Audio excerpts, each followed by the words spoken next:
Welcome back to another episode of Ultima 5 Warriors of Destiny. Now, before I go too far with this, I might want to load up the help files that way you can see the other information available, because there's a large number of spells. Yeah. And then we'll just load up this one. Like so. Now I've got the Book of Lore, which feel free to pause the video and peruse at your own liking. Do forgive the bloody mouse. Likes to double click everything.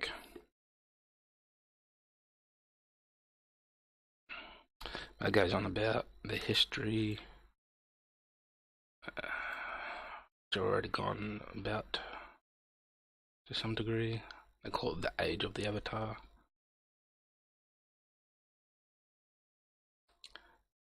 Blah blah blah. Geography, swamps, dragons, monsters, the government. And if you haven't played any of the previous episodes of Ultima, this might be all new to you. Merchants, farming, apothecaries, inns, shipwrights, healers, pubs, settlements, castles, the Lyceum, Empeth Abbey, Serpent's Hold. The overall location hasn't changed terribly much.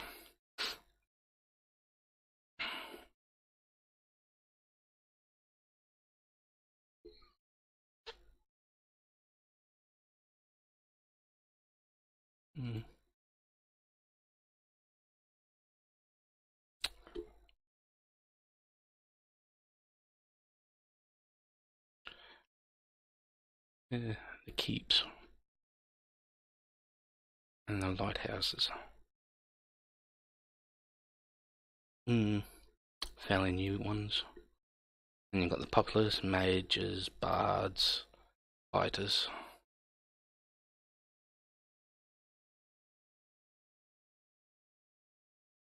Looks like they're grouped into various subcategories as well.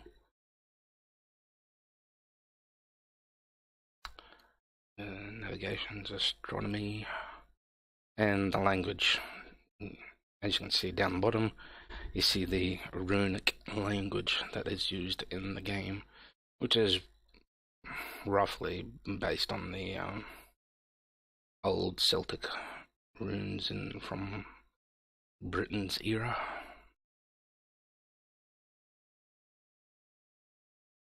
And music.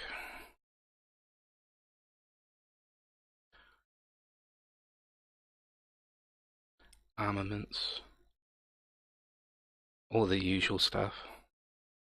Chainmail, plate mail, hammers, throwing weapons, polearms. Creatures in the night sky. Well, should have already figured out what some of these would roughly look like. Pretty much all of these were in Ultima 4.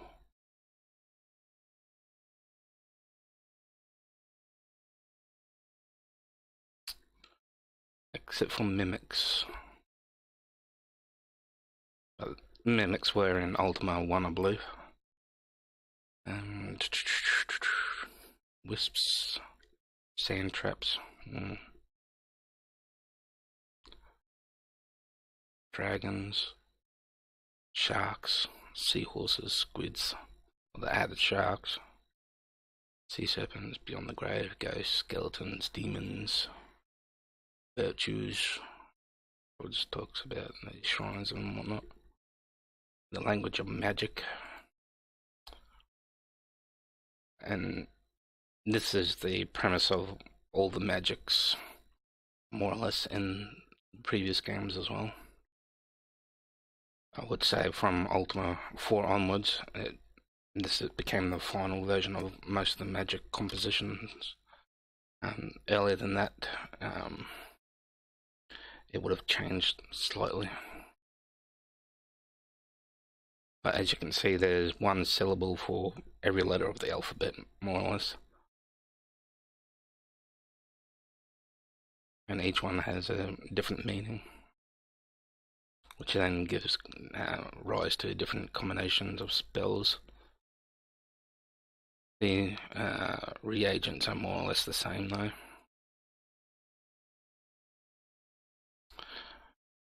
And you got there's 8 circles of magic, and there's 6 spells in each one. Or no, 5 spells in each one, by the looks of it. Which does go up to 6, and might stay at 6 then.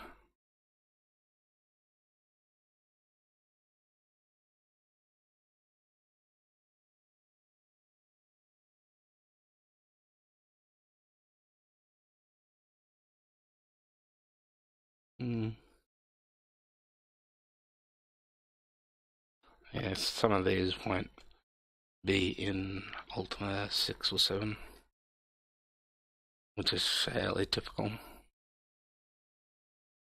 Like in Ultima 7, you've got another circle, which is a sort of basic circle or novice circle, or a circle that has requires very little magic, virtually anyone can cast. And in that circle you've got fireworks and stuff.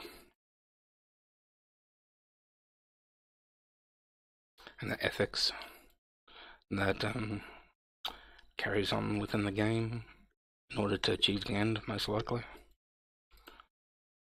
Spell book of the 8 circles. This just goes through and talks about each spell more or less in depth. Create knowledge. Alright.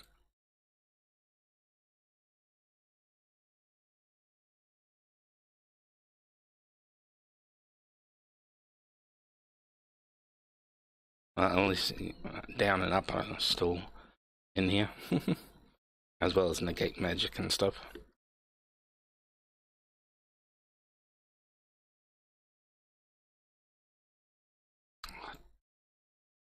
Yeah, I hate it too.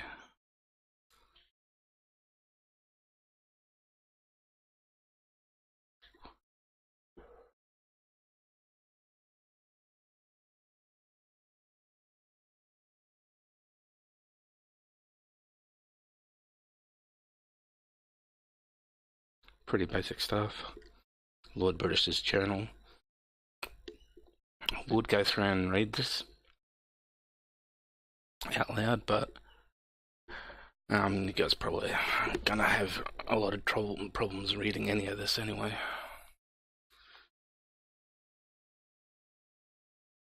But it does sort of carry on quite a bit.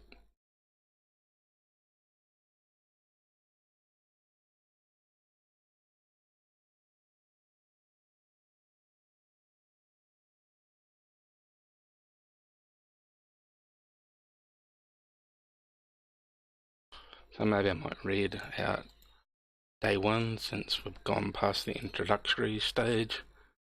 I'll read out a different one each day maybe.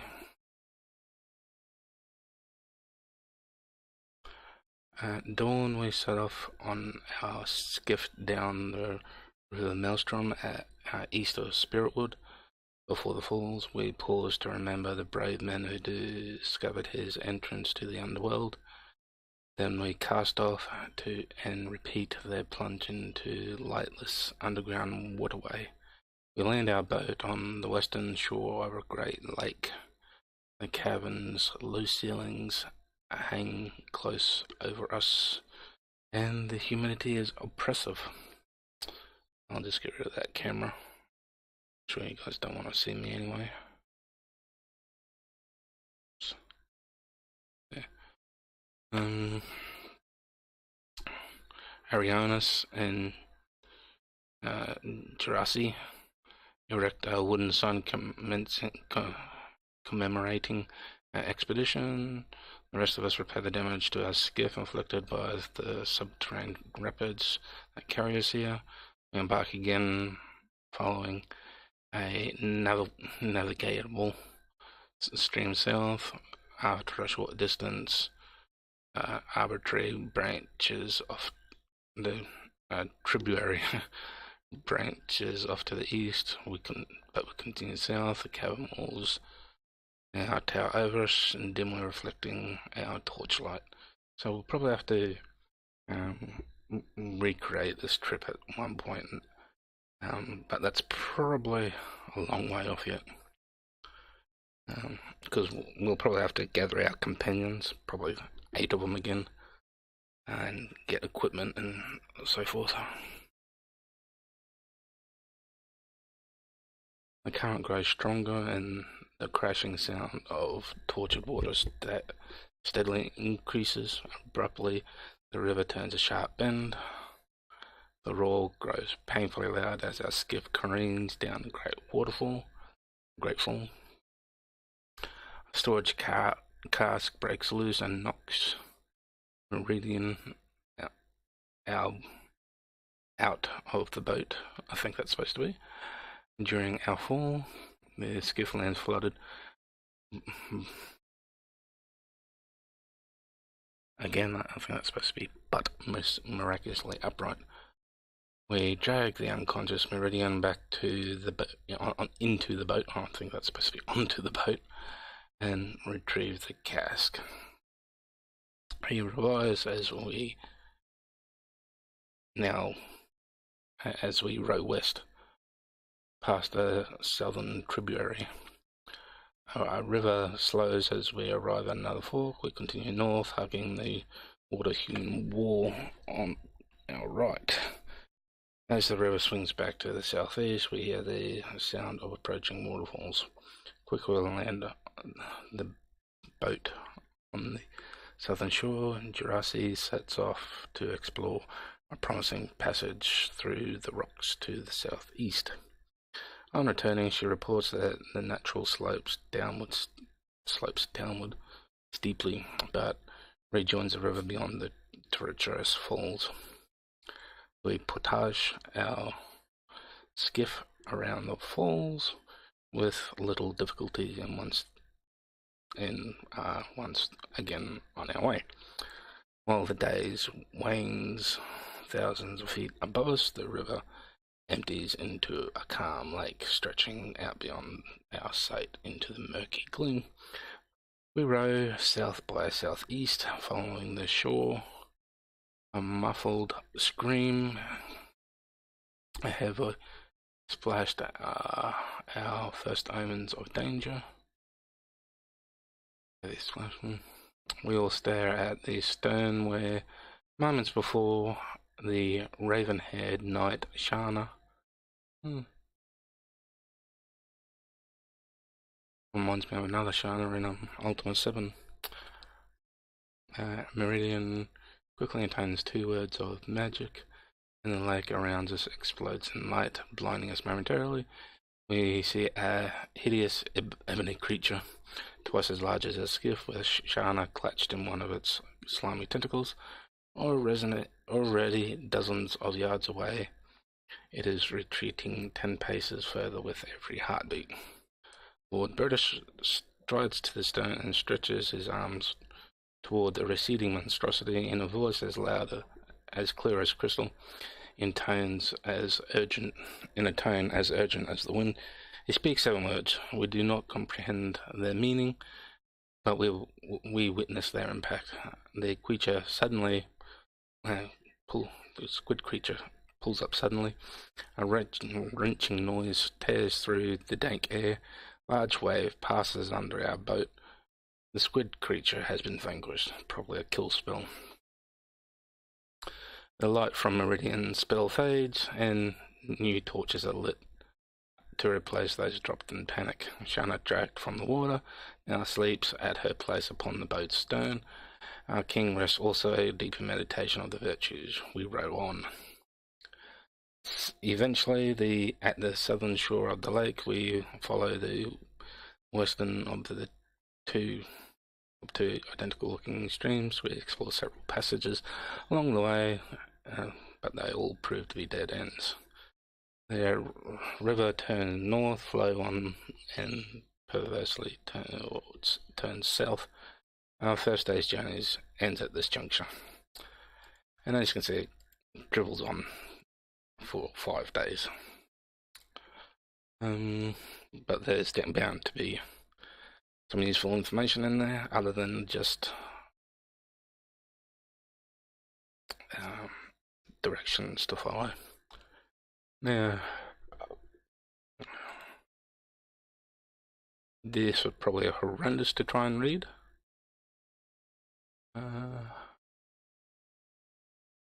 Good grief.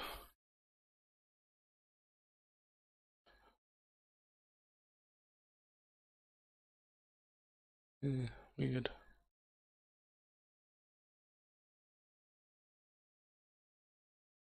Anyway,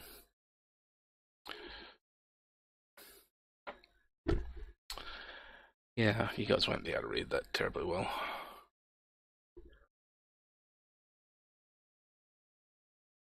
But these are more or less the maps of the dungeons that is more or less included with the game.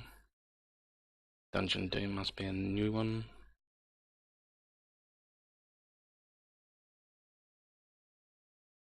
It also has their locations in the runic writing. Looks like it was scanned in from archaic text. Then we finally have the map of Britannia, which we'll eventually get back to. Okay.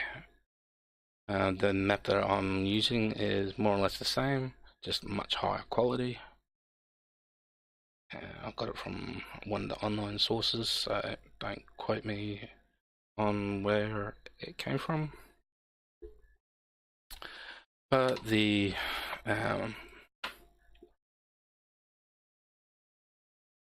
locations shouldn't have really changed terribly much. I'll just do this.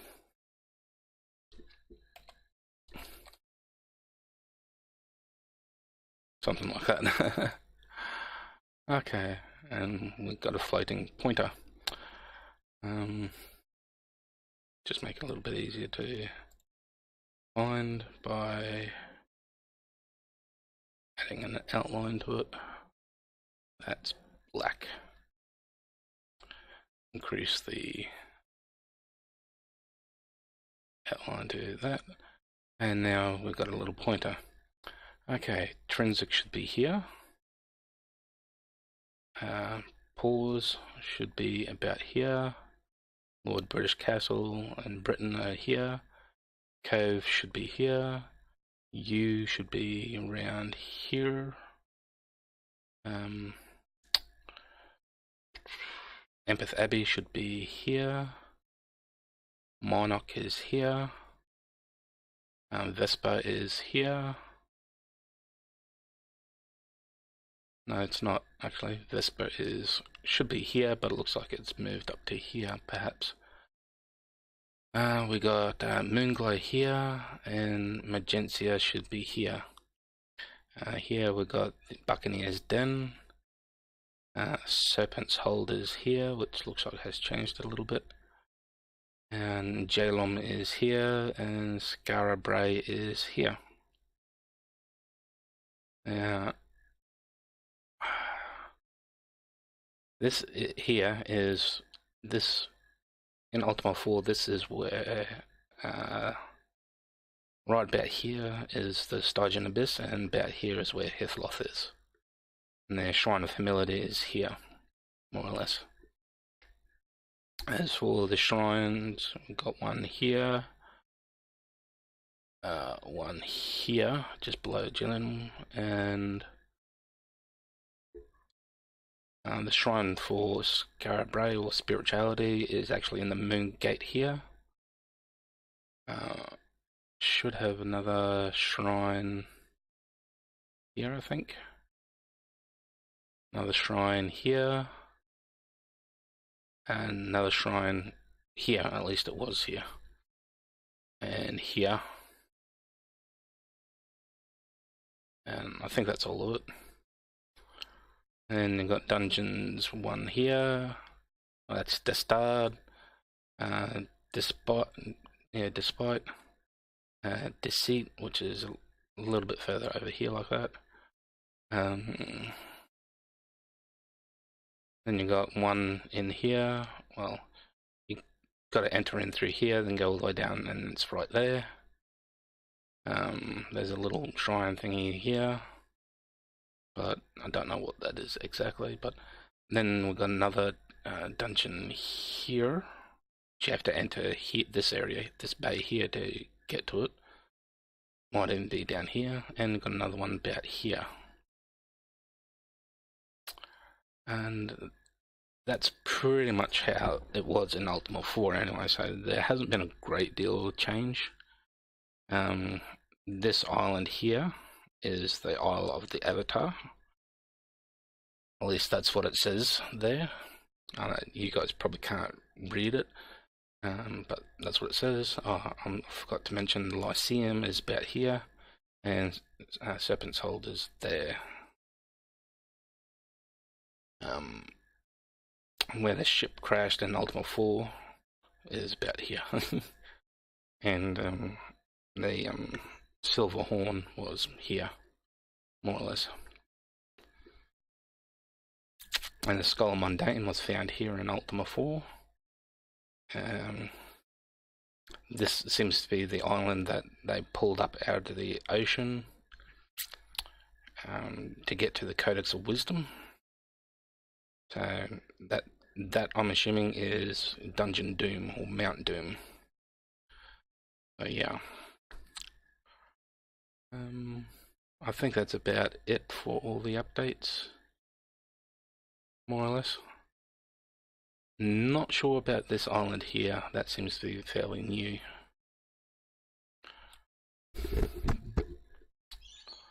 And now we will get into the actual game.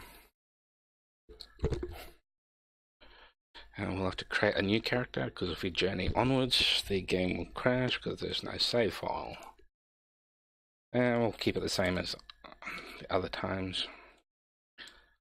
Far from your mind while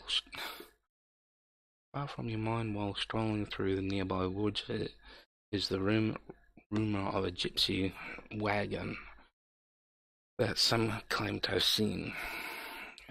But then you see the colourful wagon sitting in the valley below. Strangely, you find yourself drawn to the wagon. As you approach, a woman's voice from inside says, "Enter, O seeker."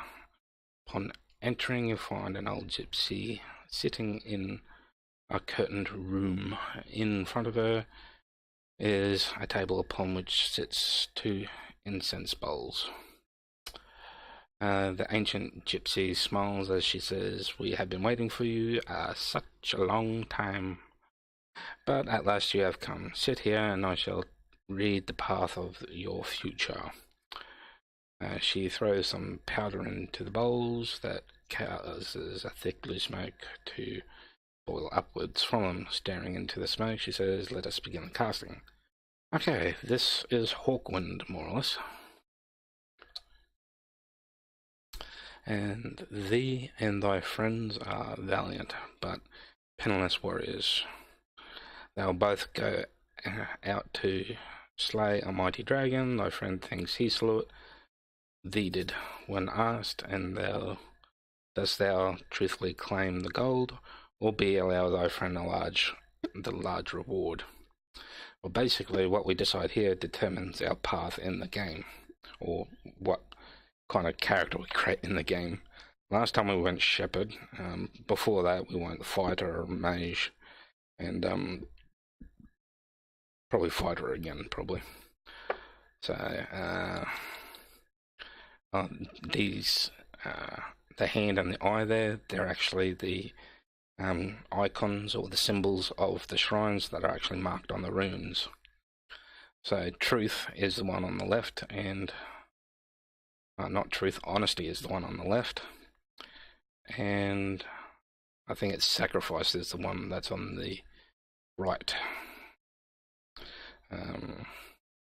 Well, to say B. Thou hast sworn to do thy lord's bidding in all. He covets a piece of land and orders the owner removed. Dost thou serve justice, refusing to act, thus being disgraced, or honour thine oath and unfairly evict the landowner? Well, we've got justice and honour we've got justice on the left, honour on the right. Well, we'll go justice. Although a teacher of music, thou art a skillful wrestler. Thou hast been asked to fight in a local championship. Dost thou accept the invitation and valiantly fight to win, or humbly decline, knowing thou art sure to win? Okay, we got valor on the left, and we got humility on the right. I don't know. Well, we went humility last time, so let's try for spirituality, which means we can ignore the humility one for now and choose A for valor. Thou hast been taught to preserve all life as sacred. A man lies fatally stung by a venomous serpent. He pleads for a merciful death. Dost thou A, show him compassion and end his pain, or B, heed thy spiritual beliefs and refuse? Well, since we're going for spirituality, we can't dismiss spirituality, so we have to go B. But before we do that, the icon on the left, or the symbol on the left, is compassion, and the symbol on the right is spirituality. So we choose B. During a pitched battle, thou dost see a fellow desert his post, endangering many. As he flees, he is set upon several enemies. Dost thou justly let him fight alone, or B, risk sacrificing thy own life to aid him? Well, since we're choosing, I'm choosing spirituality, it doesn't matter.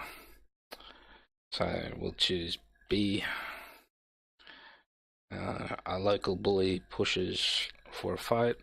Dost thou A, valiantly trounce the rogue, or decline, knowing in thy spirit that no lasting good will come of it? Well, we're going spirituality, so B. Thou hast spent thy life in charitable and righteous work. Thine uncle, the innkeeper, lies ill and asks you to take over his tavern. Dost thou A, sacrifice thy life of purity to aid thy kin, or B, decline and follow thy spirit's call? Yeah, we'll go B, spirituality. Now, the way that test works is, well, obviously you get given 2 virtues to choose from. I think it's done in 4 layers. So in the first layer, or level 1, you choose 4 of the virtues out of the 8 virtues. Then layer 2, you choose 2 out of the 4. Then in layer 3, or the final layer, you choose 1 out of the 2. So that's how you can pretty much determine which overall virtue that you want a character to follow. So be it, says the gypsy, as if from a great distance thy path is chosen. Thus begins the quest as chronicled in Ultima 4. With the defeat of the triad of evil marking the end of the 3 ages of darkness, the lands of Britannia entered a new age of enlightenment, which started from Ultima 4. A champion was needed to show the peoples of Britannia the long neglected path to virtue, which is what we did in Ultima 4, essentially stripping out the evil from within us as well. I say that for a reason, which we'll find out in Ultima 9. We're choosing to be this champion. Heroically did you grow strong in the ways of the 8 virtues: honesty, compassion, valor, justice, sacrifice, honor, spirituality, and humility. By many great deeds did you gain understanding of truth, love, and courage, thus becoming the first mortal to set eyes upon the Codex of Ultimate Wisdom. Upon completing your heroic quest, having shown the landsmen of Britannia the way of the Avatar, you return to your world, an Avatar in your own right. Basically an Avatar upholding the 3 principles and the 8 virtues of another world.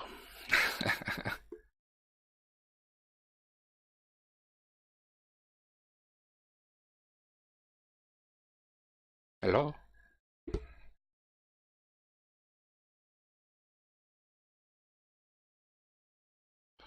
Hello? Okay, but I might have to just end this episode here and try and get this back up and running. Anyway, see you next episode.